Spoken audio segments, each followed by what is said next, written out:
गुरु प्यारी सत्संग जी, रूहानी मार्ग में आप सभी का स्वागत है जी। सत्संग जी, आज हम बात करेंगे कि हमारी ज़िंदगी में सुख दुख, हानि लाभ, समस्याएं, परेशानियां क्यों आती है। क्या वो कुल मालिक हमें यह परेशानियां देता है या फिर कोई और। तो हम आगे चलते हैं। सत्संग जी, आज हम देखते हैं कि इस हर व्यक्ति किसी न किसी परेशानी से, किसी न किसी दुख से, किसी न किसी समस्या से परेशान रहता है। और जब वह बहुत परेशान हो जाता है तो वह सारा इसका जो भी कसूर है वो उस कुल मालिक पर थोप देता है। वह कहता है कि हे परमात्मा, तूने मुझे बहुत दुख दिया, और हमेशा उस परमात्मा से शिकायतें करता रहता है। लेकिन हम आपको बताना चाहते हैं कि जो हमारी ज़िंदगी में ये सुख दुख, परेशानियाँ, हानि लाभ, जो भी समस्याएं हैं, यह क्या वो कुल मालिक हमें देगा? नहीं। यह जो भी हमें दुख आता है, परेशानी आती है, हानि होती है, कोई भी लाभ होता है, कोई समस्या आती है, यह सब हमारे अपने कर्मों का है। जो हमने कुछ किया है, हम तो भूल जाते हैं ये कर्म करके, लेकिन उस विधि का विधान है कि जो हम करके आए हैं उसका चुकना तो करना ही पड़ेगा, उसकी कीमत तो चुकाना ही पड़ेगा। मौजूदा सरकार भी हमें बार बार समझाते हैं कि भाई देखो, जो भी हम कर्म कर रहे हैं उनका हिसाब तो हमें किसी भी हाल में देना होगा। ऐसा नहीं कि हम बाहर के जो भी ये कर्म कांड है ये करके उस हमारे गलत कर्म से बच जाएंगे। ऐसा नहीं है। जो हमने कर्म किया है, चाहे वो अच्छा हो या बुरा, उसका हमें कर्ज तो चुकाना ही पड़ेगा। इसलिए हम देखते हैं कोई तन से दुखी है, कोई मन से दुखी है, कोई धन से दुखी है। हर व्यक्ति किसी न किसी समस्या से परेशान रहता है और अपने आप को कमजोर कर कर, निराश होकर अपने आप को कोसता रहता है और वो परमात्मा को बार बार ताने देता रहता है कि मेरी जिंदगी में दुख क्यों आए, मुझे इतना दुख क्यों दिया, क्या तू मुझे अपने लायक भी नहीं समझता। तो आप जी को हम बताना चाहते हैं कि जो भी समस्याएं, जो भी दुख आते हैं, जो भी परेशानियां आती है, ये हमारे अपने ही कर्म है। इन कर्मों के कारण हमें ये समस्या आ रही है। हमने पिछले जो समय में कुछ अच्छे कर्म किए होंगे तो हमें सुख मिल जाएगा। यदि हमने कोई बुरे कर्म किए हैं तो हमें दुख मिलेगा। यहाँ उस विधि का विधान है, परमात्मा उसमें कुछ नहीं करता। वो परमपिता परमात्मा तो हमारा पिता है।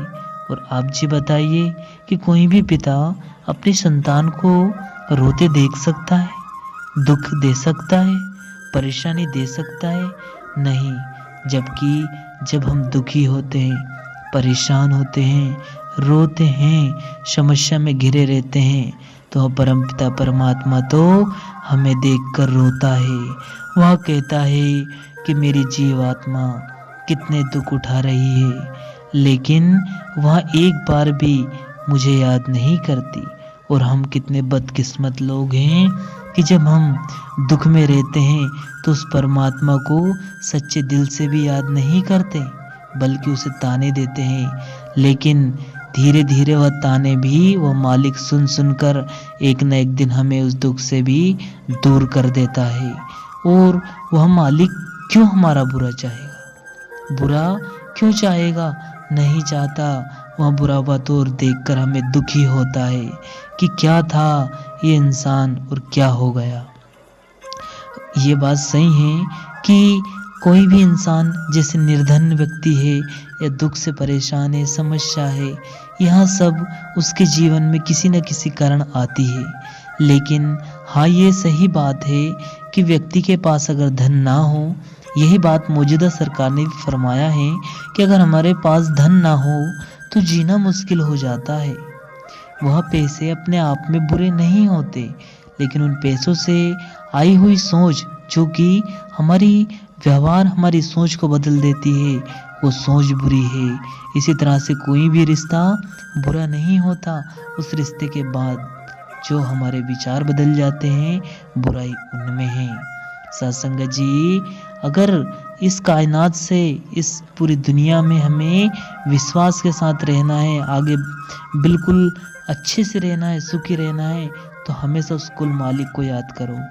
अरे वह परमपिता परमात्मा तो कुल मालिक है, पूरी कायनात का पिता है, तो हम क्यों किसी के आगे हाथ फैलाएं? अगर हाथ फैलाना ही है तो उस परमपिता परमात्मा से मांगे, उस वाहे गुरु से मांगे। और मैं तो ये कहना चाहते हैं कि आप जी हमेशा उस परमपिता परमात्मा से अरदास करें, उससे ही मांगे, वह एक न एक दिन जरूर हमारी सुनेगा। अरे हम उस परमपिता परमात्मा की संतान है, जो पूरी कायनात का मालिक है, तो क्यों किसी से कुछ मांगे? अगर मांगना ही है तो उस कुल मालिक से मांगो, हमें नहीं फैलाना किसी के आगे हाथ। हुजूर महाराज जी तो फरमाते हैं कि हाथ देना सीखे, लेना नहीं। हाँ, हम जानते हैं हर व्यक्ति के पास अगर धन है तो दान करे, नहीं धन ही नहीं है तो धर्म कहाँ से करेगा। लेकिन हुजूर महाराज जी फरमाते हैं कि अगर आपके तन में हाथ सलामत है, पैर सलामत है, तो आप सेवा कर सकते, आप धनवान हैं। तो कुछ देना सीखो, छोटी छोटी चीज़ें भी बहुत कुछ होती है देने के लिए, देना तो सीखो। हमारे पास वो मनी नहीं है, वो सोच नहीं है कि हम किसी को कुछ दे सके। सत्संग जी, इसी के साथ हम अपनी वाणी को विराम देते हैं, फिर मिलते हैं किसी और वीडियो में। जब तक आप जी अपना और अपनों का ध्यान रखें। आप जी से अंतिम चरणों में विनती की जाती है कि नित्यनेम से अमृत वेले उठकर भजन सुमरन जरूर करें जी, और मालिक का शुक्रिया अदा करे, उसने बहुत कुछ दिया है। कमी अपनी है, झोली अपनी छोटी है, उसके यहाँ कोई कमी नहीं है। इसके साथ अपनी वाणी को विराम देते हैं, फिर मिलते हैं किसी और वीडियो में। तब तक आप जी अपना और अपनों का ध्यान रखें और नित्य नेम से भजन सुमरन करते रहे जी। धन्यवाद।